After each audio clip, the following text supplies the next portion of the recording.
Hey everybody, it is Jason from the Texas Gun Vault 2, and as I'm recording this, it is May the 31st, 2023, and according to the clock on my workbench, it is 9:21 p.m. in the evening. So 21:21 if you're following military time here in the central time zone of the United States. And I hate to be making this video right now, and I'm not gloating, but people only have a few hours left to decide what they're going to do with their ATF Pistol Brace Rule, amnesty, not comply, reconfigure the gun thing.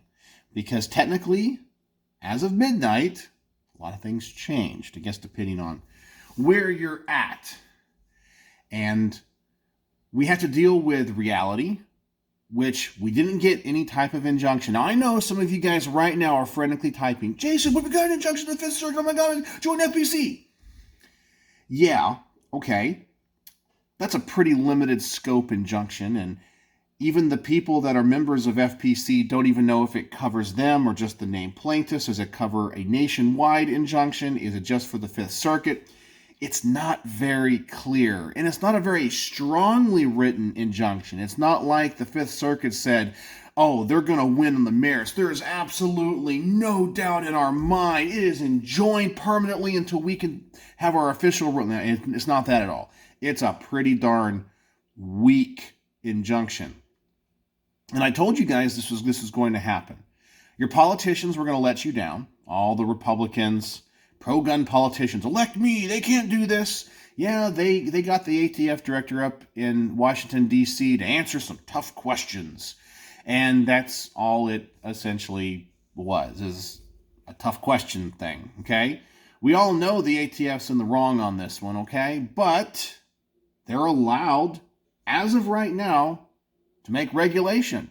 Now, I know some of you guys are saying, the ATF can't make law. Well, once again, if you fill out an ATF 4473 when you buy a gun, all the questions on that form are not set in law. They're regulations. The way ammunition has to be shipped, well, it's a regulation. All these things are regulations that we abide by all the time. They're regulations. And the ATF created them, okay, especially when it comes to firearms law.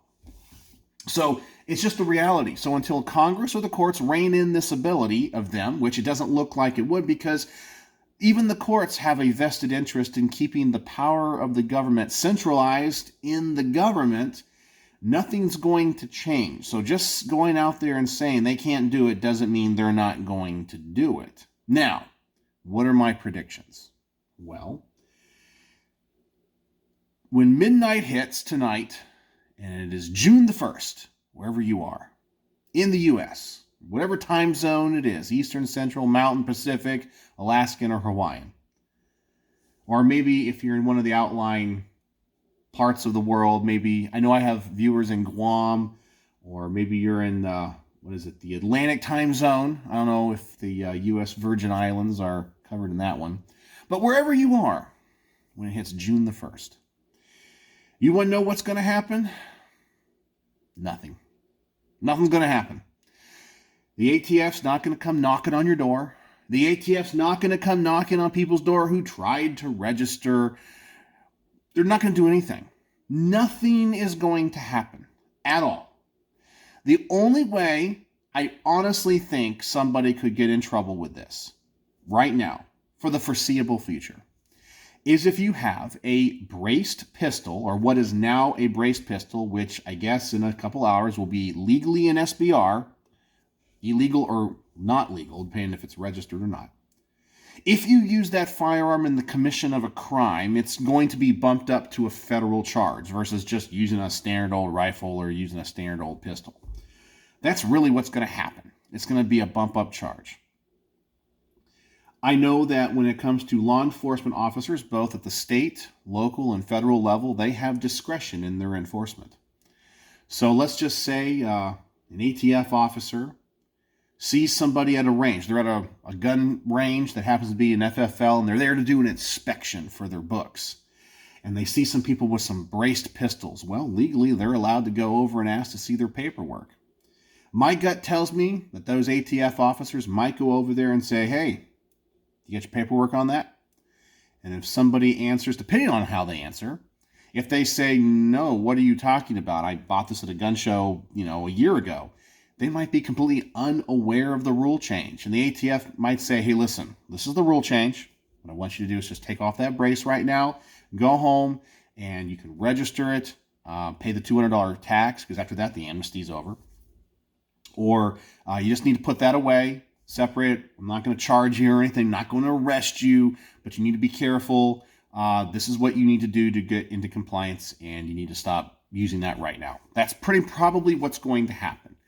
And for the most part, local and state law enforcement are not really allowed to enforce federal law. That's more of a federal thing. And most local officers, your city police, your sheriff's office, most likely they don't even know about the rule change. They don't know how to enforce it. They're not going to be completely oblivious to it. And a lot of them, especially if you live in most of the country, they're probably pretty pro Second Amendment. Well, they might not say a word, or if they do come up to you, they might just say, hey, this is what you got to do to stay compliant, or kind of hide that away, put it away. That's probably what's going to happen, a lot of discretion. But June the 1st, is there going to be some type of mass arrests around the country? No. Nothing's going to happen. Are all the I won't comply people going to be getting into altercations with ATF officers? No. I do know that most likely tomorrow, all those people that were nervous and the I won't comply people, they're all going to shut up. You know why?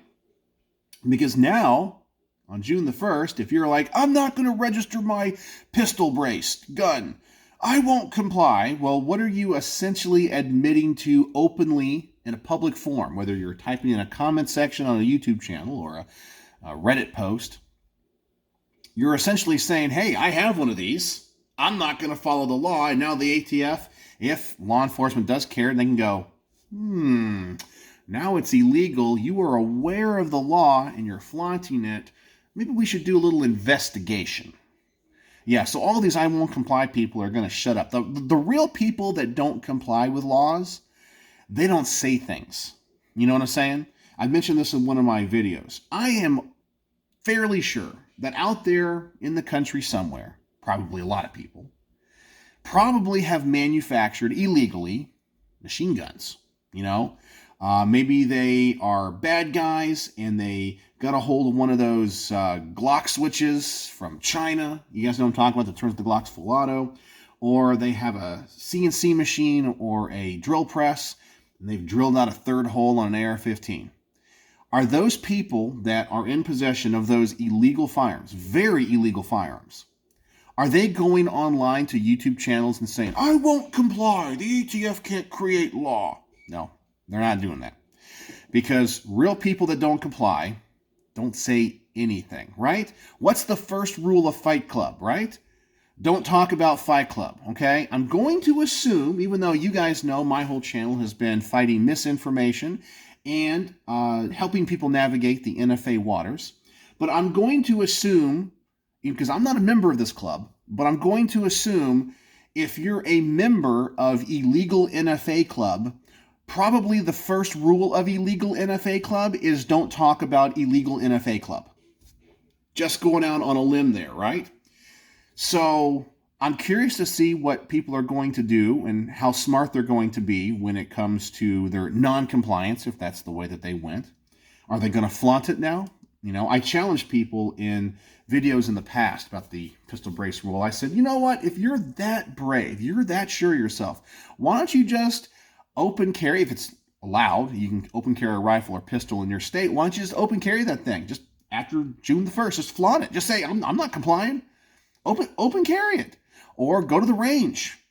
Shoot it openly. Go online, make videos about it. Show us you're not going to comply. Most likely, people are going to shut up, right? But for the most part, all the doom and gloom, all the naysayers of, oh my God, this is the worst thing that's ever happened, nothing's going to happen tomorrow. You're probably not going to have anybody get arrested for any violation of this rule change. Does it suck? Yeah, it sucks. Okay, it sucks. But as I've mentioned before, and I know that I'm beating a dead horse here, we all knew that this was in the gray area of gun law in the United States. Should it be? Nope, it shouldn't be, right? We should be allowed to have short-barreled rifles without paperwork, okay? It's not a big deal. Who cares if a barrel's 15 inches versus 16 inches? It doesn't make the gun that much more dangerous. It doesn't make it more dangerous at all. That's the laws that we have, right? The NFA was passed by legislation. It wasn't an ATF regulation. But I think it's going to be like the bump stock stuff. You know, when they outlawed bump stocks, we all know that most people that own them did not destroy them or turn them in. We know that, okay? There was a lot of people that did not comply. And how many arrests have there been for bump stocks? Now, to my knowledge, there has been one. And it was actually here in Texas. If I remember correctly, it happened, I think it was like a couple months after that ban went into place. And it was because somebody used one in the commission of a crime. Or maybe they had it on a gun that was on them during the commission of a crime. And that's like was an upcharge. I really don't think the ATF tomorrow is going out to gun ranges to find people and make examples of them. That's not what they're going to do. They're not going around door to door and going, well, we have a 4473 on this gun and we're here to inspect it. They're not going to do that because legally they can't, right? Without a warrant, right? They're not going to do that. They're just going to assume that you've complied in some fashion. But if you get caught, understand that if you do get, because you know there's good cops and bad cops. There are cops that are going to follow the letter of the law, and I'm going to make an example of them. And there's others that are like, listen, buddy, hey, you can't have that. Why don't you go back home, put it back in your safe. Don't take it out until all this legislation and all these court things, figure them way out. You just go home, don't bring it out again, right? There's probably cops like that. But then there's going to be those that want to make an example of you. And if you're one of those people that not complying, that brace is still attached. By the way, if June the 1st, you've decided you're not going to comply, why do you even have the brace on the pistol to begin with? Just throw a stock on that puppy, right? It's the same thing. So technically, if you get caught tomorrow, right, with a braced pistol, you're in the same legal trouble as though you just put a stock on that thing. Now, I don't think you should do either because it's illegal, but same thing. But we're not going to see any issues. And because there's not going to be mass arrests, because there's not going to be any problems, the ATF isn't going to go door to door. No one's going to be made an example of unless it's like a complete flaunting and upcharge of some crime. Nothing's going to happen. And so what is that going to happen in the courts? Well, it wasn't that big of a deal. The ATF can regulate. You're going to get these weak-kneed judges to go, okay, they can regulate these. Were obviously being used as stocks during the time they were allowed. And even though they had a legitimate purpose, there weren't that many people that needed them for shooting purposes that were really disabled. So I hate to say I told you so, but no help came. So for those of you people that were watching all those legal channels, waiting until the last minute, and by the way, I know this is kind of a longer video, but I was contacted by, I would have to say about 25 or 30 people today, okay? And I wasn't able to get to all of them. A lot of them asking me questions about the ATF e-form system or how to fill out forms. And if you're one of those people that contacted me today, please don't think I'm talking about you, because it was just overwhelming today. And I tried to help as many people as I possibly could. But people waited too long. In fact, there was a couple of people tonight that said, well, it looks like no injunction's going to happen. I need to register. I have about 4 hours. Oh boy, you got to learn the system fast. And they didn't realize all that has to go into registering. If you go on to the e-form system, I guess you technically could do it. But man, you're going to cut it close, right? You're going to cut it real close. But I tried to help people, but people waited until the last day. and no help came. So when you see those thumbnails with those certain YouTubers that say it's groundbreaking, Supreme Court decision strikes down, nothing happened. Nothing happened. And you know what? I think the best quote is that I heard all week. I follow a YouTube channel, and I love his candor. He goes by Navy Man. I think there's some numbers that are on it too. He never shows his face because I guess he's a member of the armed forces. And from what I can gather, based off of the way he talks and what he talks about, I think he's in law enforcement or some type of investigative service in the Navy. Okay, I think that's what he does, but he's definitely in the Navy. And as such, he never really shows his face. But he's obviously very, very pro-gun. He knows a lot about tactical weapons. He has a lot of experience. Anyway, I like his content. Okay, he's a little bit more gruff than I am. He's more to the point. He just lays it out. But he had this awesome quote in one of his videos this week. Awesome quote. And I'm probably going to quote it in the title of this video. And I hope if he sees this video, he's not mad at me. But I'm trying to give him full credit for this. And I'm not sure where he got it or if he just came up with it. He said, "Hope is not a plan." And that's the way most gun owners approach this. People with these brace pistols. Hope was their plan. It's going to get overturned in the court. The legislators are going to do something. The ATF can't create law. Hope is not a plan. You actually have to do something. You know, it's great to have hope because you don't want to feel dejected. But I don't think that these people, these I won't comply people, really understand what they're up against and what they're fighting. They just don't get it. And if they do understand, they don't know how to go about winning the battle. We have to fight battles today using fifth-generational warfare tactics. And what that means, it's a battle of information. That's where wars are now fought. They're fought with information. They're fought digitally. They're fought in the court of public opinion. They're fought in culture. That's how you win wars today. Okay? Wars are not fought on battlefields where people are standing in lines shooting at each other. Wars are not fought with bombs and all that kind of stuff. Look at the way that China is trying to take over the world. They're doing it through information and influence. They're not doing it through necessarily a projection of force. I mean, come on. They have maybe one aircraft. I don't even think they have a complete aircraft carrier. We have what, 7 or 8 or 9? I have no idea. We have so much military might that we dominate the world. But why is China gaining an influence when they don't have anything to what we have? It's because they're winning the culture war. They're winning through influence. They're winning through information. They're winning through manipulation. Fifth generational warfare. And so when people want to fight this stuff, they seem to think that typing frantically online saying the ATF can't make law or I won't comply is somehow going to change something. It's going to do nothing. You have to change the culture. And whether you like it or not, while there are a lot of gun owners in the United States, there are a lot of gun owners that have no idea what's going on.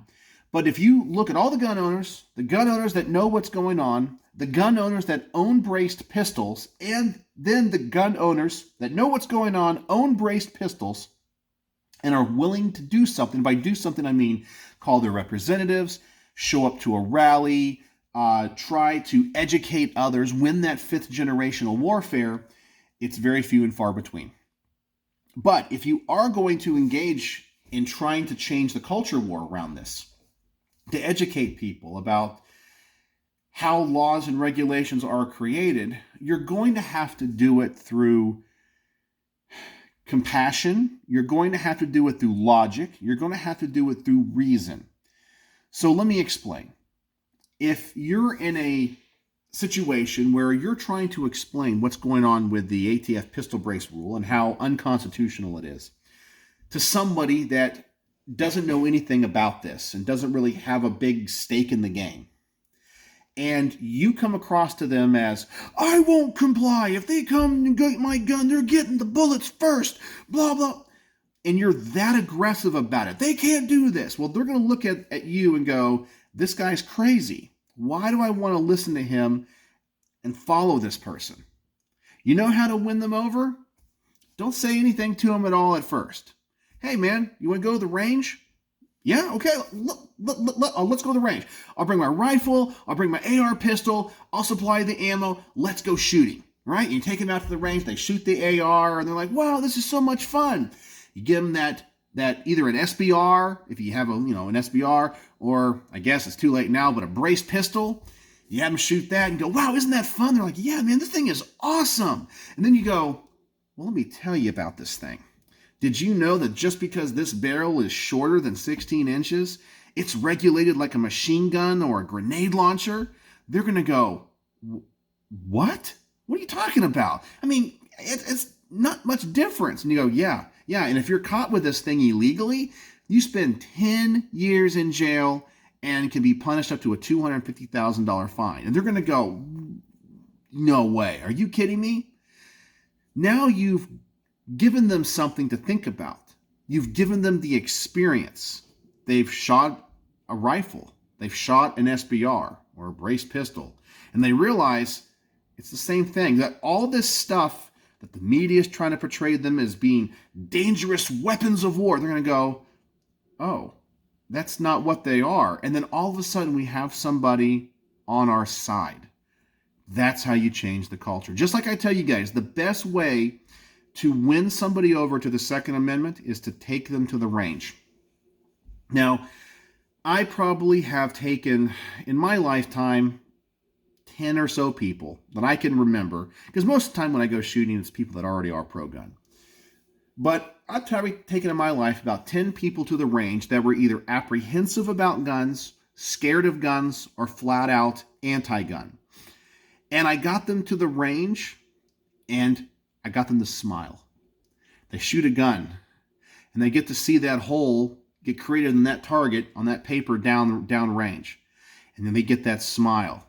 Especially the anti-gunners, they feel guilty about it. They're like, man, I shot an AR-15. This thing is awesome. Oh, I'm supposed to hate this. But you know that you've planted the seed.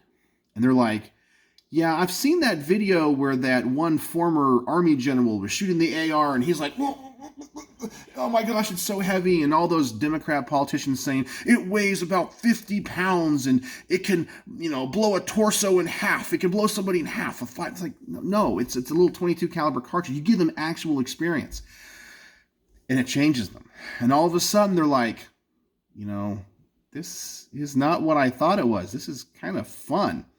They might still be scared of guns. They might still be kind of anti-gun, but you've planted that seed that can germinate and grow into a tree of liberty, right? You're not going to make somebody go from completely anti-gun to being somebody like you or me overnight.